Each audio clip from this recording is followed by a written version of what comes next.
is there a difference between a chemical addiction versus a behavioral addiction, other than the way that it's acted out? Well, what's important is that that everybody understand it taps into the same parts of the brain.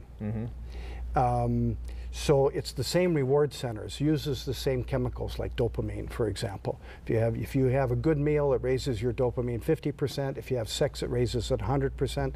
If you drink alcohol, it raises it 100%. You take methamphetamines, raises it 1100%. So sometimes some things are too good. The brain you can't be a recreational user of meth and not have a problem, see?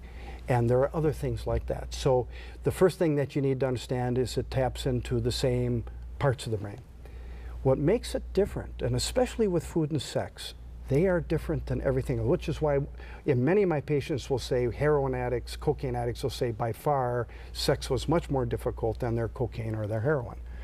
And part of the reason is, first of all, the brain will categorize anything sexual, both men and women, 20% faster than anything else. We are wired to be sexual because it's about survival. Food is about survival. Food and sex are also sensate. In other words, we are the only country in the world that has a dessert cart.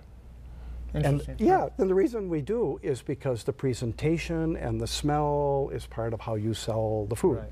And the food industry has been very effective at marketing and building ways in which it gets people to buy food that's not good for people. So the senses are very important. And so a cocaine addict doesn't care how his cocaine is packaged. Right. Just wants the cocaine. But food and sex, presentation can mean a lot in terms of what does it mean to the person, how that person looks. Just think of words, Joe, that you can think of right now that would apply to both food and sex. Hunger. Delicious. Yeah. Beautiful. Yeah, exactly. In other words. Erotic. Yeah, right. So you have. See how my brain just works like this, Pat? Yeah. But the point is that they're regarded as two of the toughest addictions because of how they're wired, and then they are intimately connected also with historically issues around trauma, sexual abuse. Many people who are overweight have been sexually abused. It's a way to defend themselves sexually. Right. Sex addicts have been abused sexually. Fear is a big factor in all addictions. Every addiction has what we call a stress factor.